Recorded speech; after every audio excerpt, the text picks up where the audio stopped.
Nerjemah itu emang harus banget pakai rasa memang, terutama kalau Harus naskahnya lebih mendekati ke yang naskah romantis. ya Oh romantis gitu. atau puitis atau novel seperti itu. Bisa aja kan orang misalkan knock on apa misalkan, Iya bener. kemudian diterjemahkan menjadi mengetuk sesuatu. Oke, la la la la la, selesai.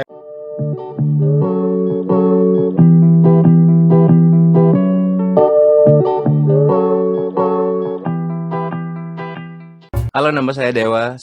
Sama kayak Lia, penerjemah dan juru bahasa untuk pasangan bahasa Indonesia dan bahasa Inggris. Domisili di Sidoarjo, Jawa Timur. Oke. Berarti sekarang udah punya ini dong ya, eh, institusi atau lembaga penerjemahan sendiri kan? Aduh, malu. Iya, ada. Jadi ada Iya, satu bahasanya agensi ya, agensi. agensi penerjemahan. Boleh Betul. ceritain nggak gimana prosesnya atau pasti kan sebelum punya lembaga penerjemahan kan ya mungkin dulu perjalanannya freelancer kayak gitulah atau menjadi karyawan di sebuah penerjemah juga gitu kan. Prosesnya gimana tuh Kak awal mulanya? Mhm. Nah, jadi kalau untuk kalau untuk agensi saya ya, sekalian Mm-mm. promo kali ya. Namanya Mm-mm. Main Kata Main Kata Translation Studio. Usianya Agustus 2021 nanti itu 2 tahun. Jadi masih sangat muda sekali. Nah, sebelum 2 tahun itu ya saya jalan sendiri sampai termasuk ketemu Lia dulu itu posisinya masih jalan sendiri kalau nggak salah atau masih proses menuju ke sana. Nah, sebelumnya ya standar juga Mm-mm. ngajar gitu ya, cuman saya belum sampai ke perguruan tinggi, cuman di apa les-lesan gitu aja. Hmm. Nah, Sekolah pernah sekolah. di sekolah pernah kayaknya, pernah di madrasah pernah. Tapi Oh, yang oke. karir yang paling lama itu ya di bimbingan belajar. Itu Oh. dari 2004 mulai masih kuliah semester 4 kalau atau 3 kalau nggak salah kali ya. Hmm. Nah, itu udah mulai. Nah, ngajar intinya singkat kata singkat cerita ketemu dengan dunia penerjemahan dan juru bahasa kan. Hmm. Kemudian jadi galau gitu. Ini kayaknya karirnya oke, tapi tahu sendiri lah Lia kayak kadang ada job, kadang enggak gitu kan. Ya. Dan kadang kalau ada job itu sungkan mau ninggal sekolah karena kan berarti harus Hmm. izin kalau kalau interpreting atau penjuru bahasaan kan dulu ya harus harus datang ke lokasi. Hmm. Jadi agak ragu, sempat ada ragu. Ini saya mau jalan full sebagai penerjemah dan juru bahasa atau jalan dua kaki nih antara jadi juru bahasa dan tetap ngajar. Intinya sekitar 6 tahun yang lalu kalau nggak salah. Nah itu kebetulan kemarin muncul tuh di Facebook diingetin. Hmm. Bulan ini 6 tahun yang lalu itu saya memilih untuk full meninggalkan pekerjaan mengajar dan full hidup Hmm. sebagai freelancer penerjemah dan juru bahasa gitu. Jadi itu mulainya 6 tahun yang lalu. Nah, selama merintis karir 6 tahun itu mulailah membentuk klien ya kan, membentuk Hmm. membentuk portofolio, membentuk banyak kenalan segala macam sampai di titik yang ini ada job terjemahan masuk, ada job interpreting masuk nih. Dua-duanya deadline-nya sama. Aduh, pusing kan pala Barbie gitu. Barbie-nya laki tapi Barbie kepet nih. Jadi akhirnya mulailah merekrut tim eksternal. Jadi ini ada pekerjaan nih di kasarannya di subkontraktorkan gitu kan ke beberapa Hmm. orang sampai di titik kayaknya wah kalau main di subkontraktor ada beberapa plus ada beberapa minusnya ya. Hmm. Sampai akhirnya nih kayaknya nih harus bikin agensi nih. Nah, singkat kata singkat cerita diberanikan bikinlah agensi Main Kata Translation Studio 2019. Berarti belum lama ya. Wah, masih belum 2 tahun, Hmm. masih sangat baru. Apa yang membuat keputusan kakak tuh buat milih jadi penerjemah dibanding mengajar? Apa salary-nya lebih Hmm, menggiurkan? tahu sendirilah. Siapa Iya, tahu iya. teman-teman kita nih ada yang mau jadi penerjemah atau masih kuliah di jurusan sastra Ya, tapi belum ada gambaran. kalau menjadi penerjemah itu eh, belum buat aku belum sampai pada pilihan harus memilih di antara dua ya. Antara Hmm. ngantor atau jadi penerjemah. Karena kan bisa juga disambi malamnya gitu kan. Hmm. Jadi malamnya masih mungkin pagi ngajar seperti biasa atau ngantor malam sambian penerjemahan itu banyak yang seperti itu. Memang yang menjadikan godaan terbesar itu memang penjuru bahasaan gitu kan. Karena pada Lebih saat ya. karena pada saat itu aja sebagai seorang pengajar ya, sebagai seorang Hmm. pengajar kalau ya jujur lah, memang daya tarik dulu itu daya tarik utamanya adalah memang secara finansial ya. Kasarannya dulu ketika saya mengajar itu gaji sebulan ngajar Mm-mm. itu sama dengan honor 1 kali jadi juru bahasa. Itu dulu ada teman juga, dia tentor fisika kalau nggak salah, dan dia yang lebih dulu berwira swasta. Waktu itu tapi dia wira swastanya apa namanya, bikin bimbingan lain. Gokil. Lebih kecil, bimbingan lebih kecil tapi punya dia gitu kan. Mm. Terus satu kali tanya gitu kan, tanya, Mas apa sih yang berani bikin apa entrepreneur gitu kan? Kan Mm-mm. entrepreneur itu kan nggak ada kepastian gitu loh. Dia bilang, Mas wong di hidup ini nggak ada yang pasti kecuali mati kok gitu. Mm-mm. Aku langsung, iya juga ya gitu. Nggak ada, misalkan kita, misalkan, ini ngomong kita bukan ngomong jorok atau ngomong, Mm-mm. ih kok pikirannya kotor banget. Misalkan Lia meniti karir, Mm-mm. misalkan menjadi apalah pegawai dengan Mm. mungkin harapan kepastian atau pensiun misalkan katakanlah Mm-mm. kalau ada ya kan. Ya. Ternyata belum waktunya dapat pensiun udah kepanggil gitu. Ya nggak ngenikmatin pensiunnya kan gitu. Jadi iya, nah di situ aku pikir iya ya, emang di hidup ini sebenarnya nggak ada sih yang betul-betul pasti, itu nggak ada. Terus temanku bilang, kalau memang nggak ada yang pasti, kenapa kita nggak bermain-main aja dengan ketidakpastian itu? Ada orang jangan-jangan habis dengar apa acaranya Lia ini keluar dari kerjaannya, ternyata ter- Meracuni. meracuni, ternyata belum ketemu jalannya wira swasta, kita yang disalahin. Oh kata Mas Dewa suruh keluar dari kerjaan. Enggak teman-teman. Mm-mm. Orang kan kasusnya beda-beda. Nah tapi itu yang jadi lompatan. Beranilah tinggalkan pekerjaan yang rutin dengan kalkulasi yang jelas. Sama jelasnya dengan kalkulasi bikin agensi itu. Jadi awal waktu itu bikin agensi itu 4 orang Lia yang dapat penerjemah 4 orang. Aku bilang sama mereka, ini jujur aku nggak tahu apa itu bikin agensi. Aku cuman dengan kalkulasiku dan estimasiku, aku bikin agensi ini. Tapi jujur klien pun nggak jelas. Belum Mm. ada yang bener-bener fix kontrak 6 bulan gitu, nggak ada. Jadi aku cuman bilang ke 4 orang waktu itu, hari Mm. itu, aku cuman spare punya gaji kalian untuk 2 bulan ke depan. Bulan ini Mm. sama bulan depan. Jadi kalau bulan ini sama bulan depan nggak ada job sama sekali, main kata tutup. Aku bilang gitu ke mereka. Aku kasih gaji bulan ini sama 1 kali gaji, kita tutup. Alhamdulillah, Oke. 2 tahun kemudian kita masih ada. Ketika aku meninggalkan mengajar itu udah 9 tahun Lia ngajar. Mm-mm. 9 tahun. Nah, ketika 9 tahun mengajar itu, bagi saya secara pribadi, itu kayaknya sudah mentok. Istilahnya 9 Mm. tahun itu aku udah ngajar macam-macam Lia. Mulai Mm-mm. ngajar anak SD, ngajar satpam, ngajar orang sales. Kan ngajarnya di macam-macam tuh. Ngajar karyawan, Mm. ngajar macam-macam lah. Ibu-ibu, you name it, sudah pernah semuanya. Dan kayaknya udah pernah. Nah, 9 tahun tuh kayaknya, udah apa lagi ya ini ya gitu. Mm. Tapi di dunia penerjemahan ini kayaknya selalu ada yang baru. Ya kan? Dia pasti Mm-mm. ngalami juga kan. Iya. Hari ini misalkan nanganin teks tentang sampah misalkan. Mm. Besok bisa nanganin teks tentang AIDS misalkan. Lusa bisa nanganin teks tentang kapal misalkan. Ada aja. Jadi nerjemah itu emang harus banget pakai rasa memang. Terutama kalau Eh, naskahnya lebih mendekati ke yang naskah Romantis.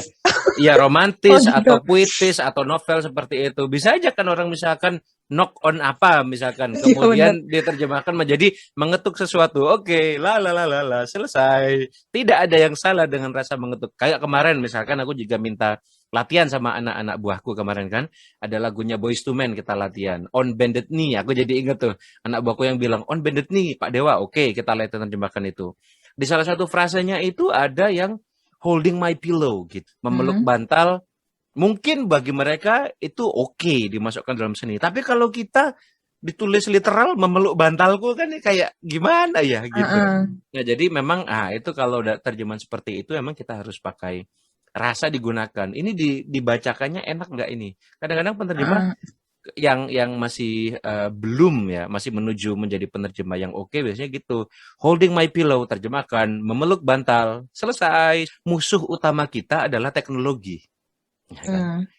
Tidak bisa kita pungkiri sebagai pengguna aktif Google Translate, ya Mm-mm. saya Lia juga Iya. mungkin tahu kan, Mm-mm. terjemahannya itu makin lama makin baik loh, Bagus. Iya ya. makin bagus loh ya kan, karena mereka juga Kontributor-kontributornya juga kayaknya banyak yang baru ya. Betul, karena itu kan mereka juga berkembang, manusia berkembang, komputernya juga berkembang. Nah, kalau orang yang barangkali atau pengguna-pengguna user-user yang pemula misalkan di Google aja terjemahnya udah bagus kok, ngapain Ngapain pakai gitu? penerjemah? Bener. Bener, penerjemahnya juga sama nih, jadi insecure. Ini Iya terjemahan bener. Google, terjemahan Google pernah kan? Aku pernah loh Heeh, ngerasa gitu. heeh. Ya ampun, terjemahan Google Bagus banget bagus ya. ya. Heeh. Tapi aku sangat yakin dari guruku, ya Mm, kan, di sini di Jawa Timur ada sesepuh kami, mm, itu mm, Bapak Sugeng Haryanto. mm, Beliau kalau ditanyain bagaimana masa depan pekerjaan penerjemah, mm. jawabannya gampang beliau. Selama para petinggi Google itu menerjemahkan kontraknya pakai manusia, nggak pakai Google Translate, Heeh. maka profesi penerjemah akan tetap ada. Itu dari Tetap beliau gitu. tetap ada sih Kak, kalau nggak semua sih, emang kadang bagus sih, kayak tapi kalau kayak novel kayak kemarin tuh yang aku Nggak bilang bisa. itu nggak bisa, tetap Nggak mereka bisa. menerjemahkannya secara harfiah, tetap Betul, butuh betul. tangan manusia buat ini sentuhan-sentuhan itu rasa tadi ya, tetap pastilah nggak Betul. bakal kegeser. Nggak bakal. Nah, kalimat berikutnya adalah gini yang dipelajari. Para penerjemah yang digantikan oleh mesin, itu Hmm. adalah para penerjemah yang hasil terjemahannya seperti mesin. Gitu. Oke, Jadi sama itu. aja nggak ada bedanya gitu ya. Betul. Nah, jadi ya itu. Para penerjemah yang mulai tergeser mungkin terjemahanku kurang baik selama ini itu. Nah, Hmm. kalau juru bahasa kayaknya masih masih lebih jauh lagi karena manusia ya Ah, manusia dengan alat udah ada loh, tahu nggak Lia? Udah ada oh alat-alat yang iya, aku pernah lihat di Shopee kalau nggak salah. banyak, Tapi iya ngeri kan? sempet sempet sih penasaran pengen beli, pengen tahu doang gitu. Nih Bener, bener aku nggak? juga pingin loh, Jadi aku juga pingin beli loh. bener nggak nih? Wah gitu. Enak dong. Berarti kalau lagi meeting-meeting gitu bawa gituan gitu kan? Bener, bener, bener. Sempat aku pingin beli, untung mahal jadi ngapain nih beli gitu. Iya. Tapi sempat pingin Tap- beli. Ya. Tapi nggak tahu seefektif apa kan gitu kan Betul, mesin itu gitu. Nah, apalagi betul, takut betul. tiba-tiba misalnya error kan namanya teknologi. Menarik sih tuh yang juru bahasa. Kak, aduh bisa nggak misalnya tiba-tiba ada pengalaman lucu gitu atau Ada, nggak tahu ada. bahasa Indonesianya bahasa Inggrisnya apa gitu. Terus gimana tuh contoh aja Banyak, banyak kalau yang paling gokil gimana? kalau paling gokil aku nggak bisa inget. Yang aku inget paling yang pertama sekali Ini sama kan sama yang terakhir sekalian sekali. sekalian kasih tipsnya kan, misalnya Ya, kayak ketika gimana? terjadi hal itu seperti apa gitu. Betul, betul. Yang pertama kali ini aku inget banget waktu itu menerjemahkan pertama kali di Surabaya di Hotel Majapahit. Berarti itu kurang lebih ya 5 atau 6 tahun yang lalu kalau nggak salah. Waktu itu adalah untuk proyek tender monorail gitu kan, proyek tender monorail di Surabaya. Oke lah orangnya ngomong bahasa Indonesia, aku bahasa Inggris. Itu masih penerjemah baru banget, masih masih sangat hijau waktu itu. Jadi orangnya bilang jadi kami para investor itu ingin kepastian. Oh, masih gampang aku terjemahkan. Ini konteksnya langsung ya, agak bergantian ya. Aku terjemahkan. So we the investors, we need our certainty or insurance gitu kan. Ini adalah tahun politik ya kan. This year is the Indonesian political year. Kan kita nggak mau kan nanti ada yang tiba-tiba yang merah, biru gitu. Hmm. Wah, apa, Apa coba apa coba waktu itu? Otakku tahu, nggak mungkin aku bilang we have red and blue. kan gitu. Nggak, otakku mau tapi Aduh. otakku otakku tahu nggak ngomongin tapi apa gitu. Nah di situ kita memang penerjemah dituntut mikirnya cepet ya. Nah Hmm. ternyata langsung sampailah di keputusan waktu itu. Oh ini dia ngomong tentang partai politik gitu kan maksudnya Hmm. gitu. Maksudnya kan dengan Oh. dengan adanya partai politik yang berbeda-beda, dia nggak Heeh. mau karena itu nanti akan menimbulkan ketidakpastian politik. Wah, begitu itu nyantol langsung because we will have a lot of political parties, playing and we don't want that uncertainty. Selamat waktu itu. itu Indonesia banget itu bermain dengan kiasan seperti itu. Nah, itu Berarti kalau kiasan gitu nggak harus diterjemahkan secara sama persis ya, bisa dengan bahasa kita sendiri ya. Intinya hmm, sama gitu kan. apalagi kalau udah mau main penutupan atau pembukaan main pantun-pantunan gitu. Wah, Aduh. itu gimana tuh? Apa aku kalau lagi dengar cerita-cerita dari teman-teman gitu, itu terutama yang pantun sih. Sering Tapi gitu. nggak ada yang ngeh ya. Ada Mm-mm. nggak yang komplain gitu? Kok ini nggak sama gitu bahasanya? Enggak lah, enggak. Pernah Karena nggak? rata-rata biasanya orang Indonesia ya kayak gitu. Jujur ya. Oh gitu. Kadang-kadang agak ngehek gitu.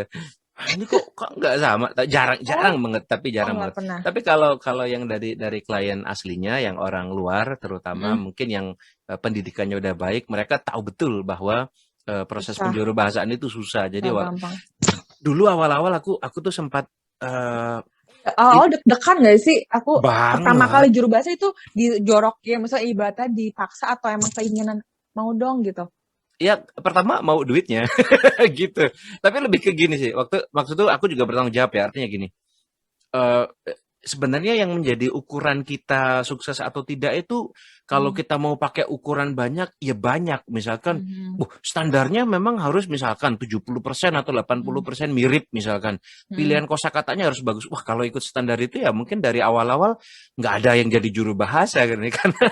Karena orang-orang yang pertama kali mencoba ya nggak akan meraih standar itu kan, seperti itu. Pertama kali Bang Dewa nyoba juru bahasa, ada yang salah nggak atau nggak bisa jawab itu Ada gimana? dong, ada, Pasti kan? pasti ada, Itu pasti. gimana tuh? Iya, standarnya Komplain? kok. Nggak. Nah, standarnya gini. Standarnya adalah dua. Satu klien, menurut aku ya, dua Mhm. adalah orang yang ngejorokin tadi. Karena yang Mhm. ngejorokin itu kan dia yang tanggung jawab atas kita kan gitu. Iya, Dia benar-benar. kan yang namanya dipertaruhkan kan dia sih yang ngejorokin itu. Dalam hal ini yang ngejorokin kalau nggak salah kebetulan adalah partnerku dalam satu Oh. booth itu. Jadi aku tinggal lihat dia aja. Maksudku, ya aku tahu lah kalau kalau kita kualitasnya masih belum sebagus dia kita tahu. Tapi kalau partner kita tidak komplain, kalau klien tidak komplain, itu ya sudah itu kalau besok masih dipanggil lagi ya sudah berarti kita masih bagus gitu. Oke lah ya. Nah, aku pernah waktu itu tanya ke klien karena aku merasa waktu itu bahasaku kok nggak konsisten ya, terutama singkatan nih. Heeh. Kadang pakai singkatan bahasa Indonesia, kadang pakai singkatan bahasa Inggris. Ada satu kali waktu itu ngeblank Hmm. karena kadang kalau menjuru bahasakan teman-teman yang belum tahu, kadang kosakatanya kita punya, tapi dalam split second itu kadang dia nggak mau keluar gitu loh. Misalkan waktu itu ada penurunan nilai gitu, penurunan nilai. Waktu itu temanya ekonomi dan kemudian ada penurunan penurunan nilai. Aku bilang penurunan itu kan decrease ya gitu ya, value decrease. Padahal secara ekonomi ada istilahnya itu Hmm. khusus. Apa Hmm. ya lupa aku waktu itu. Tapi akhirnya ngucapinnya yang Yang itu standar itu yang standar aku yang tahu itu decrease. Aku dikasih tahu sama partnerku, wah ini ternyata ini kosakatanya. Nah, separuhnya berikutnya aku pakai terjemahan yang baru. oh. Nah, jadi separuh yang awal bagianku aku pakai value decrease, separuh berikutnya menggunakan yang baru itu. Nah, kemudian waktu break, kalau di hotel zaman belum COVID dulu kan, kita ada break di hotel ngopi. Aku kebetulan lihat ada beberapa tamu karena tamu asingnya dikit, nggak banyak gitu. Nah, aku datangnya aku minta minta maaf gitu. Oh, sir, I'm really sorry. What I mean with value decrease is this gitu kan. Saya mohon maaf, saya salah pilih kosakata Mhm. dengan ketakutan. Bulenya bilang apa? It's Apa? okay, I know gitu. Iya Don't ya worry, ngerti. we work here. Kita udah tahu, kita udah kerja di sini lama, kita udah ketemu juru bahasa. Lah terus sekarang, itu di situ aku ada. Kalau mereka kliennya aja nggak masalah, ya kita tidak perlu terlalu ketakutan kan seperti itu. Nah, jadi itu yang buat aku hari itu oke lah, aku nggak perlu terlalu Perfect. takut, tidak Ah, perlu terlalu perfect gitu. Jadi bukan berarti kita terus berhenti mencari kesempurnaan ya, tapi itu membuat kita sedikit tidak tidak terlalu apa bahasanya anak zaman sekarang, tidak overthinking. boleh juga malah mereka memahami sih. Mereka juga Mm-mm. apalagi bukan bahasa kita kan. Jadi Betul, mereka yang betul. nggak Nah, terlalu ini. depreciation. Nah, itu kosakatanya. Depreciation, penyusutan nilai. Hmm. Tapi waktu itu aku bilangnya value decrease gitu. Padahal depresiasi penyusutan nilai itu. Bolehnya bilang, that's okay, we understand. Iya. Mereka aja nyantai ya, kenapa kita overthinking? Jadi kita mendefinisikan dalam bentuk kalimat lain. Aku pernah ngajarin ke murid aku juga. Jadi kalau Ya, ya, misalnya ya. nggak tahu artinya, Ya, misalnya kayak school nggak tahu artinya, terus bisa didefinisikan place to study kayak gitu-gitu. Ya, ya place to ada. study gitu. Kalau medium nggak tahu, it's not too small, not too big, kayak gitu. Ya, ya. Ya itu Strategi ada. komunikasi dari Ya, teorinya kalau nggak salah. ada Aku teorinya belajar tuh harusnya. dulu kuliah. Dan itu nggak apa-apa di dalam apa ya, waktu yang sesingkat itu kadang memang orang nggak, apalagi kalau yang belum terbiasa nggak keluar Heeh, gitu loh, bener. nggak keluar kan, Grogi kan, grogi. Apalagi kalau juru bahasa blank semua. konsekutif, kalau kalau simultan kan kita biasanya di belakang tuh, jauh dari lampu sorot. Kalau konsekutif biasanya dia harus ikut berdiri di atas panggung. Terus dia tulis kan kalau consecutive kan biasanya ya, Iya, ada jeda sela- kan. ada jedanya Hmm. dan dia ada di panggung juga bersama dengan narasumbernya. Lah itu kan kalau mendapat Kalaupun nulis spotlight, tetap aja ya eh grogi kan. apalagi di panggung kan, disorot, menerima sorotan orang kan, orang orang berharap, apalagi apalagi kalau dia tahu, ah ini tamunya ada yang tahu bahasa Inggris nih sebenarnya. Jadi ketika selesai Makinan. ngomong, selesai ngomong bahasa Inggris, ini Eh, penerjemahnya ngomong apa nih ya kan? aku pengen minta tips nih. Kalau juru bahasa kan kayak agak lebih susah nih. Bisa nggak kasih tips? Kalau penerjemah ya paling udah tahu lah ya sering-sering nerjemahin. Juru bahasa juga sama sih, cuma melalui apa gitu. Nah, ini menarik sebenarnya. Sama seperti ada guru yang tidak mau menerjemahkan atau menjuru bahasakan, dan ada juru bahasa yang tidak mau menjadi guru, begitupun pada dunia penerjemahan dan penjuru bahasaan. Mm. Ada penerjemah yang tidak mau menjadi juru bahasa, ada juru bahasa yang tidak mau menerjemahkan. Menjadi penerjemah itu adalah fondasi, fondasi yang menurut Ah, saya sangat penting sebelum kita masuk ke dunia penjuru bahasaan. Karena itu yang nanti akan melatih kita, tanpa dilihat orang, kita bisa salah edit, salah edit. mm. Kalau udah masuk ke penjuru bahasaan kan gimana mau ngedit itu langsung live kan, seperti itu. Mm. Jadi Emang. jadi yang bagi mereka yang ingin jadi juru bahasa tapi mungkin belum cukup pengalaman atau bahkan tidak mau mengerjakan penerjemahan, jangan. Jadi penerjemah dulu teman-teman, disiapin dulu Oh gitu, mentalnya. jadi prosesnya jangan langsung jadi juru bahasa. Emang harus penerjemah dulu gitu ya. Kalau saya ya kan, orang kan Hmm. beda-beda ya. Oh iya Kalau benar-benar. saya sarankan jadi penerjemah dulu dokumen setelah sekian lama. Kalau saya malah ini tips ala dewa Iya ya. benar. Belum tentu beda orang. Pertama jadi guru dulu. Oke. Hmm. Jadi guru Oke. dulu, kalau bisa jadi guru untuk berbagai macam apa kebutuhan atau platform yang berbeda. Misalkan jadi guru les, misalkan les Hmm. sekolah. Oke, selesai les sekolah, berarti saya udah keren belum? Jadi guru les TOEFL dulu. Kalau ditanya kenapa kok harus berbeda, Bang Dewa? Karena memang kebutuhannya kan berbeda. Ngajar sekolah misalkan, jenis pertanyaannya pun beda. Artinya jenis keterampilan yang kita miliki atau pengetahuan yang kita miliki juga berbeda. Nah, pada akhirnya kumpulan keterampilan-keterampilan atau pengetahuan-pengetahuan kecil-kecil ini yang kita kumpulin selama menjadi guru, itu yang nanti akan kita bawa menjadi juru Hmm. bahasa. Itu. Betul sekali. Iya benar banget sih. Terus kalau cara latihannya kalau juru bahasa gimana tuh? Misalnya di rumah gitu biar Aha, lebih aha. mengasah. Gimana Hmm. dulu? Oke, ada beberapa keterampilan yang perlu dimiliki. Yang pertama adalah keterampilan mengingat, ya kan? Hmm. Ada keterampilan mengingat, ada jangka pendek, ada Hmm. jangka panjang.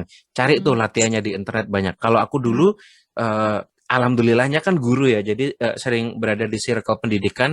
Satu kali tuh aku pernah lihat dapat pelatihan long term memory yang didapatkan dari peraih rekor daya ingat terpanjang atau daya ingat terbaik Oh. lah dari Muri. Dia namanya dia pakai nama Mr. Genius Memory atau Mr. Super Genius Memory gitu.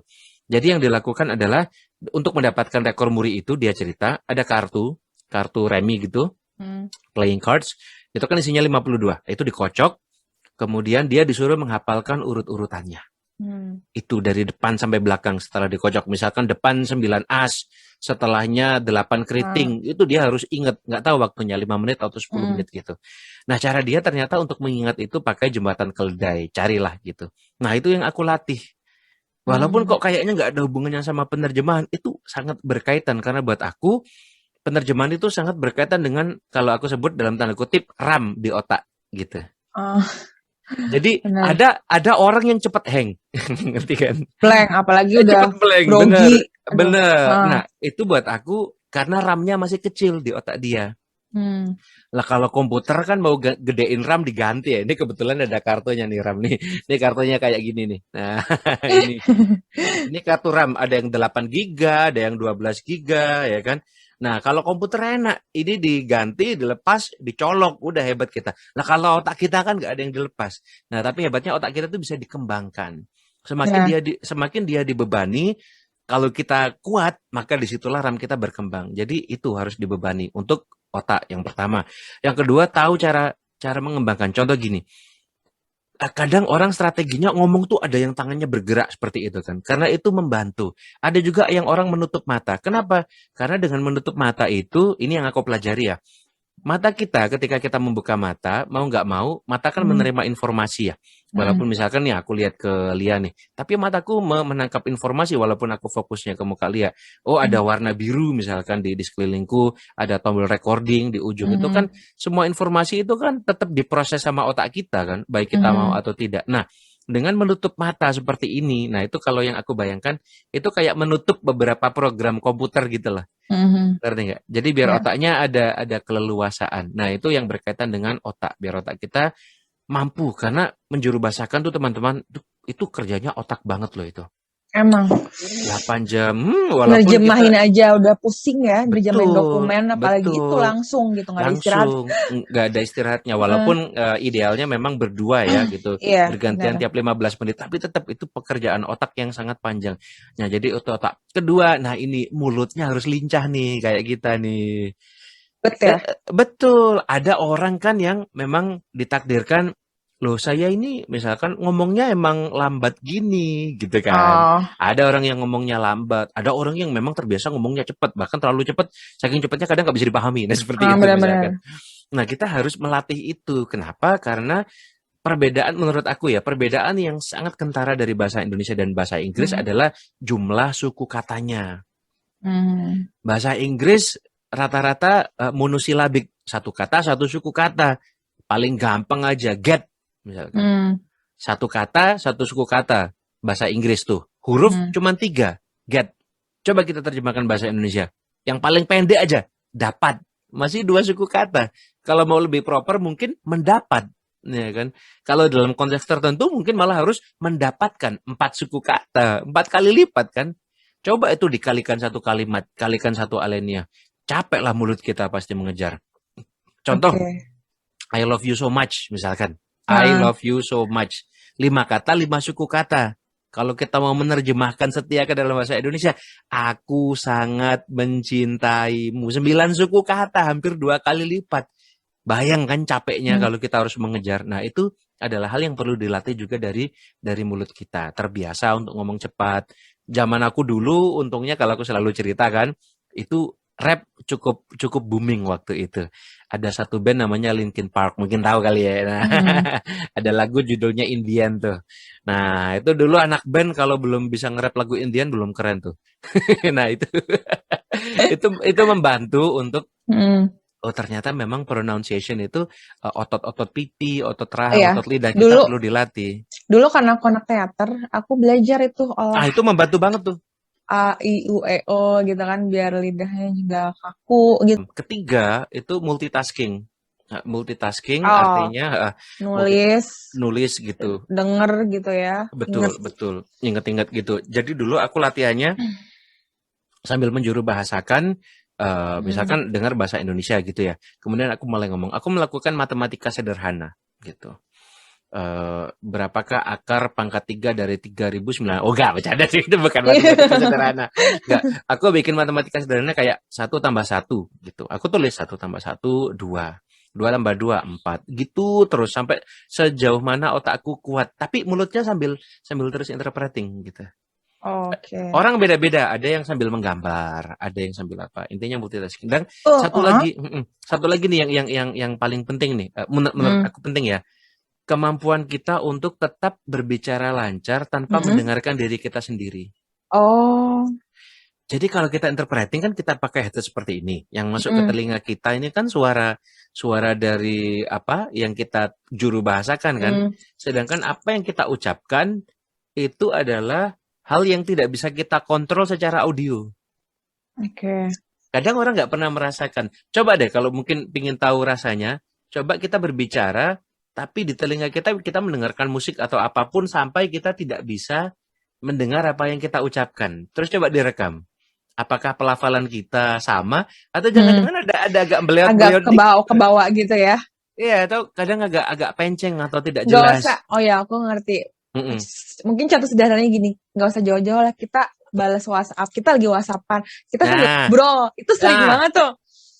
ntar ngomongnya Kita juga ngaco. eh ngomongin ngaco atau nulisnya ngaco. Ngaco, Jadi kita betul. mau nulis apa, malah yang kita mau ucapin ke teman malah kita tulis di Ditulis. WhatsApp. Betul, Itu aku betul. juga pernah tuh kayak gitu, Itu Kak. multitasking. Nah, itu hal yang perlu Mm, kita latih juga. Betul. Karena, nah, itu satu lagi. Emang kenapa Pak multitasking? Kan kita udah jelas. Apa yang diomongin jelas, apa yang didengarkan jelas. Enggak juga. Karena kadang ketika kita, misalkan tadi, contoh seperti tadi. Ketika ada kata penurunan, ya kan? mm, Penurunan nilai. Itu otakku sadar tuh waktu itu, kejadian tuh. mm, Bahasa Inggrisnya bukan decrease nih.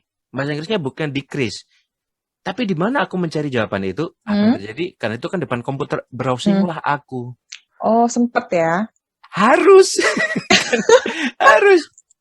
Kalau simultan kan bukan ya beradu dengan ini. Betul, betul. Mm, Jadi bayangkan aku mendengarkan orang ngomong di depan pakai mm, bahasa mm, Indonesia katakanlah, aku ngomong dalam bahasa Inggris, tapi mata dan tanganku browsing mencari kosakata. Aku harus mengetik eh, bahasa Inggris penurunan dalam ekonomi misalkan seperti itu. mm, Itu mm. 3 pekerjaan yang benar-benar berbeda loh itu. Dan itu lazim gitu. Para juru bahasa pun biasanya melakukan hal yang seperti itu. Nah, itu juga hal yang perlu dilatih, ada latihannya. Nah, jadi memang harus bisa multitasking di antara pekerja apa? Keterampilan-keterampilan yang harus dimiliki oleh seorang juru bahasa seperti itu. Terus kalau untuk latihan bahasanya sendiri gimana? Kayak kalau nerjemahin dokumen kan kayak tadi nerjemahin ngasal aja, artikel apa kita terjemahin. Nah, kalau untuk juru bahasa, Yang standar ya carilah film yang kita suka misalkan mm, atau apa artikel atau segala macam kemudian nah enaknya kalau zaman udah maju gini kan kalau zaman aku dulu ini mm, ada nih artikel yang aku suka tapi kecepatannya terlalu cepat gitu kan. mm, Nah, kadang kecepatannya terlalu cepat. Zaman dulu kita nggak punya opsi. Jadi mm, kadang-kadang kalau orang salah sangka, ah nggak bisa nih aku. Ini nggak bisa, aku nggak bisa ngerjain. Padahal memang video yang dia pilih kecepatannya terlalu cepat seperti itu. Nah, dengan teknologi, dengan bantuan teknologi, kita kan sekarang bisa menurunkan kecepatan YouTube itu. tuh udah ada ya Kalau sekarang. kalau di YouTube pun sudah ada Mm, apa untuk menurunkan kecepatan. Kalau di player misalkan offline pun juga sudah ada. Favoritku pakai VLC player seperti itu. Nah, jadi misalkan kalau dari video asli mm. ada video nih kita suka banget kontennya. Kita nggak pingin latihan dengan yang lain, tapi dia terlalu cepat. Ya sudah, kita turunkan kecepatannya. Nah, jadi kan memang jadi pilihannya tidak langsung dari nggak bisa langsung ke video kecepatan tinggi, nggak kan? Kita bisa step by step Flow dulu. dulu ya. Betul, dengan kecepatan yang dilambatkan, walaupun mungkin audionya nanti jadi bahasanya kotak-kotak gitu kan. Kalau audio dipelanin kan suka gitu tuh. Tapi kita bisa berlatih lamban laun, dipercepat sampai ke kecepatan normal. Jadi Jadi ambil langkahnya terjemahin gitu. gitu ya. Anggap aja Betul. kayak lagi Ya anggap juru aja lagi di bahasa ruang konferensi ya gitu. dari Inggris ke Indonesia atau dari Indonesia ke Inggris gitu ya, cari filmnya ya. Nah, satu lagi siapkan alat perekam. Jadi Oh, oke. Oh pada iya saat kita benar-benar. menjuru bahasakan, kita rekam, Hasilnya seperti apa? hasilnya seperti apa dengerin sendiri kan kita evaluasi ini kenapa aku ngomong kayak gini ya gitu. Nah, itu ntar kadang ketahuan Kadang suka aneh sih dengar suara sendiri gitu ya. aneh. Nah, Mm-mm.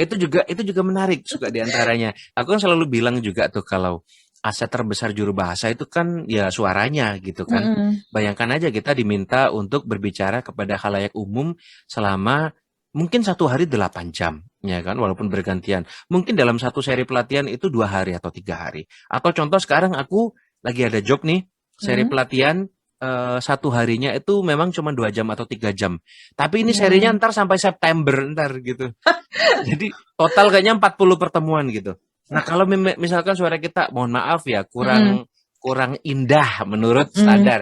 Misalkan suaranya kayak gini ya, Pernah gitu. ya, Suaranya kayak kan ada tuh orang yang suaranya kayak gini benar-benar. gitu kan. Nah, itu Benar. kan bukan berarti oh berarti orang yang suaranya gitu nggak boleh Pak Dewa jadi juru bahasa. Boleh, tapi kita harus mencari cara untuk Boleh buat ini juru bahasa dongeng anak kecil kayaknya. betul antara antara Sesuai, segmennya kan berbeda, menyesuaikan dia. betul antara Iya. segmennya berbeda atau kalau ngotot misalkan dipakai untuk konferensi misalkan, adalah Mm, cara-cara untuk apa gimana ya membuat suara kita lebih nyaman gitu untuk mm, telinga. Nah, dengan mendengarkan rekaman itu tadi, kita bisa ngerasa, nih kita dengerin suara kita sendiri nyaman nggak ya gitu. mm. Kalau nggak nyaman, nah mungkin, nah di situ tuh orang-orang kayak Lia bisa masuk dengan latihan teater, itu kan juga bisa mengubah tuh ya.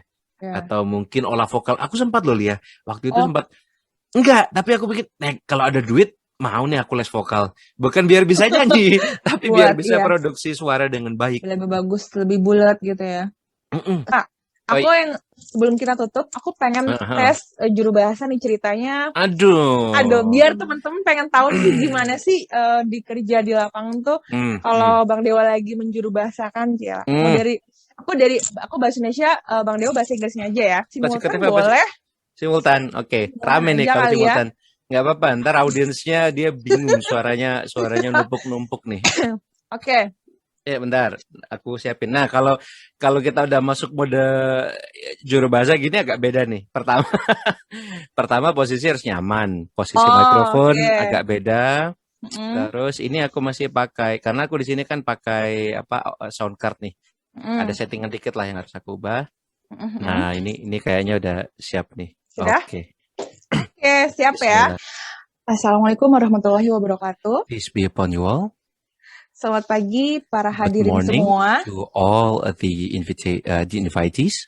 Terima kasih sudah hadir di Thank you acara for coming perpisahan in this Kepala farewell Sekolah Bapak party Arya of Kusuma, Mr. karena Arya sebentar Kusuma. lagi beliau As akan we all know, he is meninggalkan kita going semua to karena leave akan us mendapatkan here in dinas this keluar school kota, because he's going to be assigned sehingga to hari ini kita another berkumpul institution. bersama-sama So untuk today we dalam gathering rangka here, perpisahan sekaligus give him a memberikan good farewell sedikit and kenang-kenangan also kepada to give Bapak him Arya a little bit Kusuma. of token of memory Baik, to him. sebentar lagi acara akan Okay, dimulai. Dimohon we para are undangan going to untuk start memasuki in a moment. ruangan.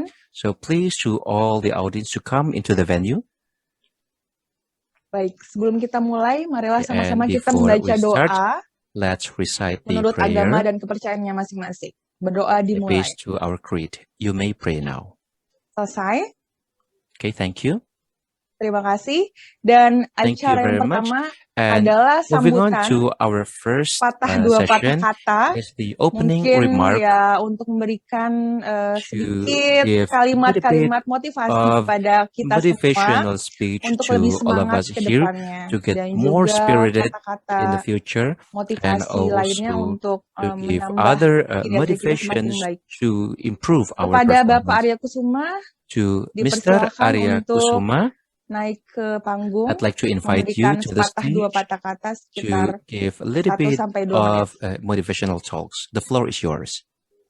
Terima kasih atas sambutannya Thank dan you very much kita memasuki for acara the remark. selanjutnya Moving on to the next menyanyikan lagu Indonesia event Raya is to sing dan the kepada Indonesian para hadirin anthem, dimohon and to all berdiri. the audience, you may all rise. Terima kasih, silakan duduk Thank you kembali very much. You may all be seated. dan kita memasuki acara And utama moving on, we come to our main event of the day, yaitu pemberian kado kepada Bapak Arya where we Kusuma. will give a token of appreciation to Mr. Arya Kusuma.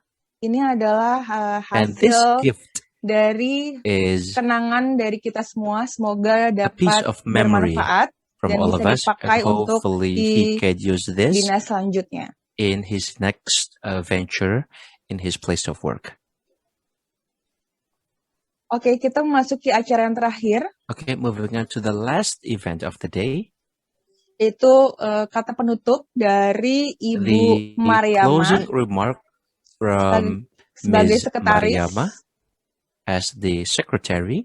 Dengan berakhirnya acara, By having the penutup closing dari remark Ibu from Mariama, Ms. maka berakhir Mariama, pula so acara we kita hari ini. conclude Terima our kasih para hadirin event today. Thank you hadir very much for dan all the sampai audience coming berjumpa here. kembali di And until acara we meet selanjutnya. again in the Assalamualaikum next event, warahmatullahi wabarakatuh. peace be upon Selamat you siang. all. Good day. Yeay, Yeay. keren. Ya ampun, keren banget Bang Dewa. Aku Dikerja, main grogi. dikerjain Gampang loh. kan? Gampang kata-katanya. Masa sih? Bukan udah biasa kan? Dikerjain. Ya tetap lah kalau Yang mana yang paling susah yang mana? apa ya, percaya atau tidak, kadang-kadang hal yang gampang itu kadang lewat dari ingatan. Oh, Para hadirin gitu. para undangan sekalian, itu tiba-tiba kayak undangan apa nih? Apa tuh? Tiba-tiba Invitation hilang. ya? Iya, kok yang keluar invitation ya. Padahal Ya padahal juga pakai invitee atau to all the audience gitu iya kan. Nah benar. tapi itu fakta ya, berasa ini Mhm. nih nyata nih. Ini kita nggak, nih Lia suka nembak gitu nih, tapi ini nggak dipersiapin, bener-bener apa gitu, impromptu gitu. Nah tapi kadang itu terjadi dalam dalam dunia penjuru Ini bahasa di mana kita impromptu kayak juga kan? Aku kalau di mata kuliah public speaking ada impromptu nih, betul. penting. Nah itu kadang juga bagus tuh untuk latihan apa ya, untuk sesuatu hal yang kita tidak Public persiapkan speaking sih sebelumnya biasanya, gitu. Nah mata itu kuliah public speaking. Nah, itu juga ini latihan yang bagus teman-teman. Tinggal cari teman aja satu, Betul. udah ngobrol pakai Kayak apa gitu kayak aja WhatsApp atau iya, simulasinya, sesimpel persis itu. banget. Kata anak zaman now. Sesimpel itu. Lebih seru Oke, ya mungkin. Ya udah baik. itu aja Bang Dewa kayaknya. Lia, thank you banget ya. Jangan lupa di Oke, like, comment, subscribe. terima Yuk. kasih. Mm-mm. Assalamualaikum Bang Dewa. Waalaikumsalam, Sukses Lia. terus, sehat terus. Sama-sama, bye. Bye. And